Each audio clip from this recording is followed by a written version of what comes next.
என்ன வினோதே புது போன்ல வாங்குன மாதிரி இருக்கு. எப்படி நல்லா இருக்கா? 4 கேமராஸ் இருக்கு. இதுல போட்டோ எடுத்தா டாப் டக்கரா இருக்கும். எப்படி இதுல 256 GB இருக்கு. அதுக்கு நம்ம எக்ஸ்ட்ரா வேற பைசா கொடுத்தோம். அதெல்லாம் இருக்கட்டு. ஆனா ஏன் பெருமையா பேசுற? பெருமைப்படாம எவ்வளவு எக்ஸ்பென்சிவான போன் தெரியுமா? அப்ப நீ இன்னைக்கு டாபிக் பார்க்கல. புரியல.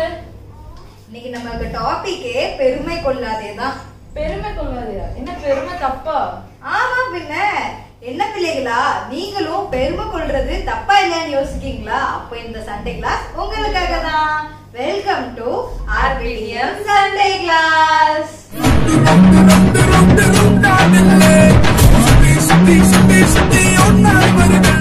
சிறுபிள்ளைகளா இப்போ நம்ம பிரேயர் பண்ணுவோமா? ஏசப்பா இந்த நாளை தந்ததுக்காக நன்றி ஏசப்பா. இந்த சண்டே கிளாஸ்ல ஏசப்பா பெருமை கொள்ளாதுன்னு சொல்லி இந்த டாபிக் நீங்க தந்ததுக்காக நன்றி ஏசப்பா. ஏசப்பா இந்த சண்டே கிளாஸ் மூலமா ஏசப்பா சிறு பிள்ளைகள்கிட்ட நீங்க பேசுங்க ஏசப்பா. ஏசப்பா தகப்பனே ஏசப்பா சிறு பிள்ளைகள் ஏசப்பா எதுலலாம் பெருமை கொள்றாங்களோ ஏசப்பா, ஸ்கூல்ல இருக்கட்டும் இல்ல வீட்டுல இருக்கட்டும் ஏசப்பா, அதெல்லாம் அவங்க இன்றைக்கு மாற்றும்படியா நீங்க கிருபை கொடுங்க ஏசப்பா. இந்த சிறு பிள்ளைகள் கூட நீங்க இருந்து அவங்கள வழி நடத்துங்க. இயேசுவின் மூலம் ஜெபம் நல்ல பிதாவே, ஆமென்.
பாக்குறீங்களா? சாரக்காவும் மகாராஜா பிரதரும் நீ பார்த்து வந்து உங்களுக்கு போர் அடிச்சிருக்கும் பாத்தீங்களா? அதான் நான் புதுசா வந்திருக்கேன். அதான் உங்க பிரியா. இப்போ நம்ம ஒரு கதை பார்க்கலாமா? அது வந்து பெருமை வந்து படக்கூடாது, அதுக்காண்டி ஒரு கதை. சரியா?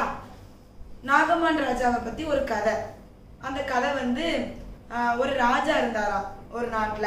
அந்த ராஜாக்கு வந்து ஒரு அதிபதி, அவர் ஒரு படைத்தலைவர். அதாவது நிறைய பெரிய பெரிய மாளிகை, பெரிய பெரிய ராஜாக்கள்லாம் வாழ்ற மாதிரி வீடு இருக்கும்ல, அங்க வந்து எல்லாமே இருக்கும், குதிரை எல்லாமே இருக்கும். என்ன என்ன இருக்குமோ எதுவுமே இல்லைன்னே சொல்ல முடியாது, அவ்வளோ ஒரு அழகா அந்த வீடு இருக்கும். அங்க வந்து அந்த ராஜா இருக்காருலாம், அந்த ராஜாவுக்கு வந்து பயங்கரமான நோய். அதனாக்கி குஷ்ட நோய் சொல்லுவாங்க தெரியுமா, குஷ்டரோகி. அவருக்கு வந்து உடம்பு ஃபுல்லா புண்ணு புண்ணா இருக்குமா. நமக்கு தோல்ல ஒரு சின்ன புண்ணு வந்தாலும் நம்மளால தாங்க முடியுதா? அதே மாதிரி அவருக்கு உடம்பு ஃபுல்லா புண்ணு. அப்போ அவருக்கு ரொம்ப வலிக்கும்ல. அவர் வந்து எல்லா இடத்துலயும் போய் ட்ரீட்மெண்ட் போயிருக்காங்க, நாடுகள் தேசங்கள் பார்த்து பார்த்து அவருக்கு போர் அடிச்சு போச்சு. அந்த டைம்ல வந்து இஸ்ரேல் நாட்டுல இருந்து ஒரு சிறு பிள்ளையை வந்து சிறைப்பிடிச்சிட்டு வந்திருந்தாங்க. அந்த சிறு பிள்ளைய வந்து அவங்க வந்து ராணி இருக்காங்களா, அந்த படைத்தலைவரோட மனைவி இருக்காங்களா, அவங்களுக்கு வந்து வேலை பார்க்கறதுக்கு, அதாவது எடுபடி, நம்ம ஊர்ல வந்து வேலைக்காரி சொல்லுவாங்கல்ல, அதே மாதிரி எடுபடி. அவங்க வந்து நல்லா சமையல் பண்ணி கொடுப்பாங்க, வீடு கிளீனா வச்சிருக்கணும், அது அவங்களுக்குள்ள பணி மட்டும் செய்யற மாதிரி அவங்கள வச்சிருந்தாங்க.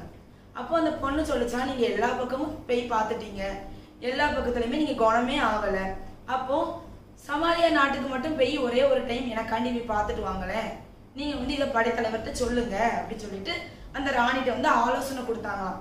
அப்போ அவங்களும் அப்போ சரியாயிரும் அப்படின்னு சொல்லிட்டு கிட்ட போய் படைத்தலைவர்கிட்ட மெதுவா போய் மனைவி சொன்னாங்களாம், நம்ம சிறை பிடிச்சிட்டு வந்தோம்ல அந்த இஸ்ரேல் நாட்டுல இருந்து, அங்க இருந்து அந்த பிள்ளை சொன்னாங்க, நீங்க வந்து ஏன் சமாரியா நாட்டுக்கு போக கூடாது, அங்க போயிட்டு வந்தீங்கன்னா உங்களுக்கு குணமாயிரும் அப்படின்னு சொல்லி சொன்னாங்க. அப்போ நம்ம ட்ரை பண்ணி பார்க்கலாமா அப்படின்னு சொல்லிட்டு அவங்களும் ரொம்ப சந்தோஷத்துல சரி பண்ணுவோம் அப்படின்னு சொல்லிட்டாங்க. அப்புறம் தான் எலிஷா கிட்ட போனாங்களாம். எலிசாக்கு ஒரு லெட்டர் எழுதினாங்களாம். அவங்க வந்து பெரிய ஒரு ஊழியக்காரங்களாம். அந்த ஊழியக்காரங்களுக்கு எழுதினாங்களாம், நான் வந்து குஷ்டரோகி, எனக்கு வந்து நான் எல்லா பக்கத்துலயுமே எல்லா நாட்டுலயுமே போய் மருந்து எடுத்தேன், எனக்கு கேட்கவே இல்லை, உங்களால ஏதாவது முடியுமா, எனக்கு ஹெல்ப் பண்ண முடியுமா, நீங்க ப்ரேயர் பண்ணி எனக்கு ஏதாச்சும் அபிஷேகம் பண்ணி எனக்கு வந்து ஏதாவது தரிசனமா ஏதாவது சொல்ல முடியுமா அப்படின்னு சொல்லிட்டு கேட்டாங்க. அப்போ அந்த எலிசா சொன்னாங்களாம், இல்ல நீங்க வாங்க யோர்தானி நதியில போய் ஒரு 7 டைம் வந்து முங்கி முங்கி எழுங்க, உங்களுக்கு சரியாயிரும், வேற நீங்க எதுவுமே யோசிக்க வேண்டாம், சீக்கிரம் கிளம்புங்க அப்படின்னு சொல்லி சொன்னாங்க. அந்த டைம்ல படைத்தலைவர்னாலே ஒரு திமிர் இருக்கும், ஒரு ஆணவம் இருக்கும். என்னன்னா, என்ன நான் நதியில முங்குறவா, நான் எப்படி முங்க முடியும், எல்லா நதியும் நான் என் வீட்டுக்கே திருப்பி விடுவேன், என் கோட்டையில வச்சு நான் குளிப்பேனே, இது ஏன் நான் அங்க போய் யோர்தான் நதியில போய் குளிக்கணும் அப்படின்னு சொல்லிட்டு அவர் ஒரு திமிர அவர் பதில் சொன்னாராம். அவங்களுக்கு ஒன்னும் ஓடல. அதாவது எலியா வந்து ஊழியக்காரங்களா, அவங்க ஒண்ணுமே நீங்க பண்ணுங்க பண்ணல எதுவுமே சொல்லல, அவங்க அப்படி அமைதியா இருந்தாங்க. அவங்க கூட ஒரு ஊழியக்காரர் இருப்பாங்கல்ல, அதனால அந்த எலியா இருக்காங்கல்ல, எலியா வந்து இப்படி பார்த்தாங்க, ஒண்ணுமே சொல்லல. ஆனா அவங்க ஊழியக்காரர் வந்து எப்படியும் கூட ஒருத்தர் இருப்பாங்கல்ல, அந்த குட்டி ஊழியக்காரர் சொன்னாங்க, நீங்க வந்து எதுக்கு இது வந்து பண்ணி பார்க்க கூடாது, ஒரு டைம் நீங்க எல்லா பக்கமும் போயிட்டீங்க, எல்லா பக்கமுமே உங்களுக்கு வந்து நடக்கல, சரியாவல, அப்போ நீ இதை வந்து முயற்சி எடுத்து பாருங்க அப்படி சொல்லிட்டு வந்து ஒரு மெதுவா ஒரு சாஃப்டா ஒரு இறக்க குணத்தோட அவங்க சொன்னாங்க. அப்போ அந்த குஷ்டரோகியும் சரி நம்ம எல்லாத்துலயுமே பார்த்தாச்சு, இந்த ஒண்ணும் தானே பாத்துருவோம் அப்படின்னு சொல்லிட்டு போனாங்க. போயிட்டு அந்த யோர்தான் நதியில போய் முங்குனாங்க. 1 டைம் முங்குனாங்க, 2nd டைம் முங்குனாங்க, 3rd டைம் முங்குனாங்க, 4th முங்குனாங்க, 5th முங்குனாங்க. அப்படியே 6வது டைம் முங்க போச்சுங்க. அவங்களுக்கு எந்த இது மாற்றமுமே இல்லை. அப்புறம் சரி ஒரு மனசு வெறுத்து சரி நம்ம பண்ணுவோம் அப்படின்னு சொல்லிட்டு 7வது டைம் முங்குனாங்க. முங்குன போச்சுன்னா அவருக்கு உடம்பெல்லாம் அப்படி ஒரு சிலுத்துட்டு, அவருக்கு பிறந்த குழந்தை நீங்க பாத்திருப்பீங்க அப்படிதானே சுட்டீஸ், அவங்களுக்கு அப்படியே ஸ்கின் எல்லாம் அவ்வளோ ஒரு அழகா, அவங்க ஃபேஸ் அப்படி ஒரு சின்ன பிள்ளை சின்ன அழகாயிட்டாங்களாம். அவருக்கே நம்ப முடியல இது நம்ம உடம்பா அப்படின்னு சொல்லிட்டு. அப்போ அவங்க வந்து கரங்கூப்பி சொன்னாங்களாம், என் சேனையின் கர்த்தர் எவ்வளோ ஒரு நல்லவர், அப்படின்னு சொல்லிட்டு அவங்க வந்து தேங்க்யூ அப்படின்னு சொல்லிட்டு ஜீசஸ்க்கு வந்து நன்றி சொன்னாங்க. இதுல நீங்க என்ன பார்த்தீங்கன்னா பெருமை கொள்ளாதேன்னு இருக்கு. இப்போ அவன் வந்து அவ்வளோ ஒரு ஆடம்பரமான வாழ்க்கை வாழ்ந்துட்டு இருந்தார் அந்த ராஜா, அந்த படைத்தலைவர். அவருக்கு குஷ்டநோய் வந்துருந்துச்சு. ஆனா அந்த எலிசா சொன்னாங்க 7 டைம் வந்து யோர்தான் நதியில போய் முங்குங்க அப்படின்னு சொன்னாங்க. சொன்ன டைம்ல இவங்க வந்து அதை கேட்கவே இல்லை, உபே பண்ணவே இல்லை. ஆனா வந்து எப்படியும் பண்ணிட்டாங்க. ஆனா அவங்க வந்து ஒரு இதாவே இல்லை, பண்ணியாச்சு. அதுக்கப்புறம் அவங்க வந்து வந்தாங்க, போய் முங்குனாங்க. ஆனா அவங்களுக்கு வந்து ஒரு பேரின்பம் இல்லை. உங்களுக்கு இப்ப புரிஞ்சிருக்கும் நான் நினைக்கிறேன். பெருமை கொள்ளாதீங்கன்னு சொல்லி உங்களுக்கு சொன்னாங்க, அப்படிதானே? அப்போ இந்த ராஜா படைத்தலைவர் என்ன பண்ணாரு, அவர் வந்து அது இருக்குது இது இருக்குதுன்னு சொல்லிட்டு அவருக்கு ரொம்ப திமிர்ல ஆணவத்தோட ரொம்ப பெருமை கொண்டிருந்தாங்க. பாத்தீங்களா? கடைசியில நம்ம ஏசப்பா எப்படி ஹெல்ப் பண்ணி அவங்க உடம்ப வந்து சரியாக்கிட்டாங்க. பிள்ளைங்களா, நம்ம பிரேயர் பண்ணலாமா? இப்போ எல்லாரும் கண்ணை மூடுங்க, கையை கோப்புங்க. ஏசப்பா ஸ்தோத்திரம் தகப்பனே. அந்த படைத்தலைவர் எவ்வளோ ஒரு பெருமை கொண்டு இருந்தாங்க. அந்த பெருமையில இருந்து அவங்க மனம் இறங்கி அவங்க வந்து கீழ்ப்படிஞ்சு இப்ப நடந்ததுனாலதான் அவங்களுக்கு ஆண்டவர் சுகம் கொடுத்தாங்க. அதே மாதிரி நீங்களும் நல்ல பிள்ளைங்களா நல்லா படிக்கணும், அம்மா அப்பா சொல்ற பேச்சை கேட்கணும், பெருமை கொள்ளக்கூடாது. ஸ்தோத்திரம் தகப்பனே, ஆமென்.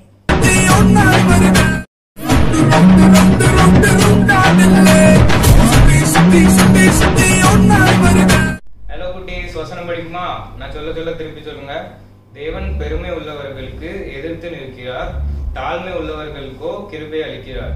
யாக்கோபு 4:6. திருப்பி சொல்றேன்.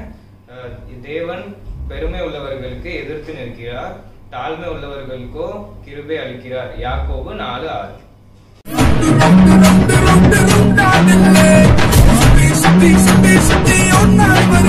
பிள்ளைங்களா, எப்படி இருக்கீங்க? நல்லா இருக்கீங்களா? நான் நல்லா இருக்கேன் சிங்கி. எதுக்கு ரொம்ப மெதுவா பேசுறீங்க? கொஞ்சம் சத்தம் போட்டு பேசுங்க.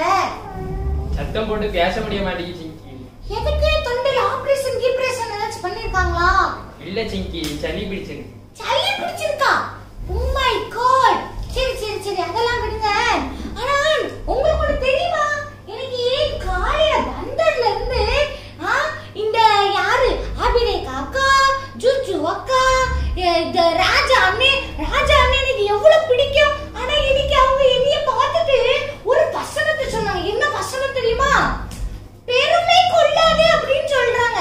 எனக்கு வந்து இந்த டாபிக் செத்த பிடிக்கல. பாத்துக்கோங்க ஜெர்லினே.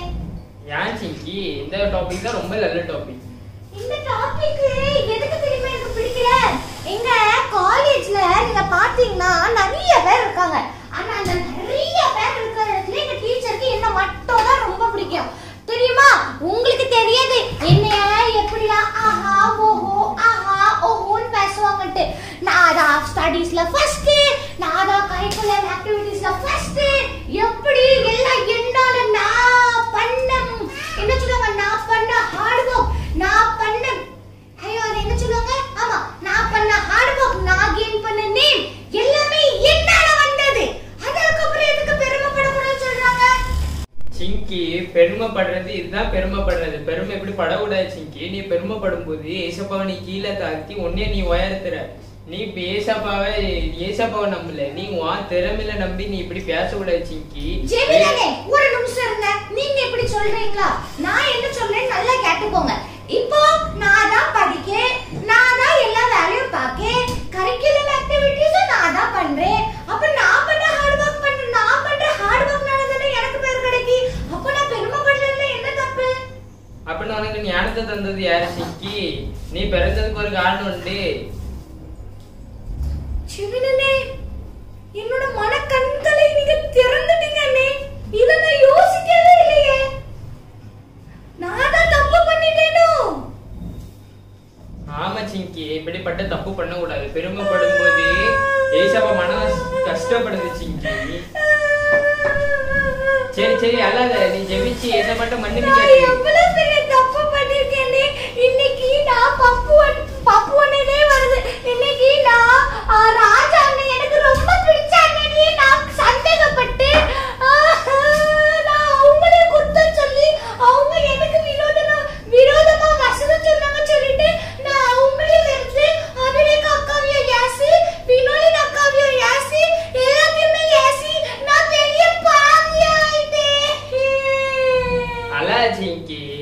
ஏசப்பா எல்லாருக்கும் பாவத்தையும் மன்னிப்பாங்க சிங்கி. நீ ஏசப்பாட்ட மன்னிப்பு கேளு, ஏசப்பா உன் பாவத்தையும் மன்னிப்பாங்க.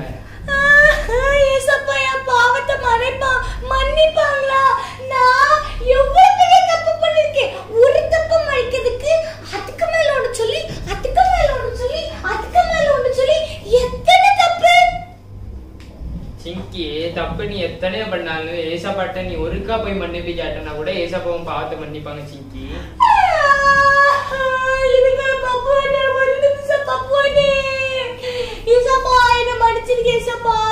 நான் பெருமைப்பட்டது தப்புதான் ஏசப்பா. ஏசப்பா நான் வந்து அபிஷேக் அண்ணியும் இங்க அபிஷேக் அக்காவையும் வினோலின் அக்காவுக்கு மேல கோவப்பட்டது தப்புதான் ஏசப்பா. ஐ எம் சாரி ஏசப்பா. ஏசப்பா சோத்ரம் ஏசப்பா, சோத்ரம் ஏசப்பா. எனக்குள்ள இந்த பெருமையின் ஆவி ஏசப்பா இன்னைக்கு எடுத்து போட்டுருங்க ஏசப்பா. எனக்கு இந்த பெருமையின் ஆவியே வேண்டாம் ஏசப்பா. எல்லாத்துக்கும் நீங்க ஒருவர் மட்டும் தான் காரணம் ஏசப்பா. ஆமென். எப்படி இப்ப கரெக்ட்டா பிரேயர் பண்ணினா? அது கரெக்ட்டா பிரேயர் பண்ண சிங்கி. சரி பிள்ளைங்களா, நீங்களே ஒரு நிமிஷம் இருங்க பாப்பா. நான் தான் சொல்லுவேன். நான் தான் சொல்லி இந்த சண்டே கிளாஸ் முடிப்பேன். எல்லா பிள்ளைங்களும் கையில இருந்து நான் பெருமை படக்கூடாதுன்னு சுவிசேஷம் சொல்ல போறேன். பிள்ளைங்கள நல்லா கேட்டுக்கோங்க. இன்னி மாதிரி ஒரு முட்டாளா இருந்துறாதீங்க நீங்க. பிள்ளைங்களா உங்களுக்கு இருக்கிற அறிவு, நீங்க பிறந்திருக்க ஒரு காரணம் எல்லாமே இயேசுவால மட்டும் தான் வந்தது. அதனால நீங்க என்ன ஹார்ட் ஒர்க் பண்ணாலும், நீங்க என்னதான் கரிக்குலம் ஆக்டிவிட்டீஸ்ல நல்லா இருந்தாலும், உங்களுக்கு பேர் என்னதான் எல்லா இடத்துல நல்லா இருந்தாலும், எல்லாத்துக்கும் ஒரு காரணம் இருக்கு. அந்த காரணத்துக்கு பின்பாக இயேசுப்பா இருக்காங்க. நீங்க இயேசுப்பா பிள்ளை இருக்கிறதுனால தான் உங்களுக்கு அந்த இடத்துல இயேசுப்பா அந்த உயர்வை கொடுத்திருக்காங்க. அதனால என்னைக்குமே உங்க பேரன் அப்படின்னு சொல்லிட்டு நீங்க யாருமே சொல்லாதீங்க. பெருமையா பேசுறது, பெருமை கொண்டு இருக்கிறது எல்லாமே தப்பு. அதனால இன்னைக்கு நீங்க மனம் திரும்புங்க, பரலோக ராஜ்யத்துக்கு போகிறதுக்கு ஆயத்தப்படுங்க. எப்படி சொன்ன இப்ப போனேன்? கரெக்டா சொன்ன சிங்கி. இப்ப நம்ம முடிக்கலாமா? Okay okay okay. நான் முடிக்கேன். ஓகே பிள்ளைங்களா, இந்த பெரிய நாளை நம்ம அழகா முடிப்போமா? சொல்லுங்க முடிப்போடு. முடிப்போம்.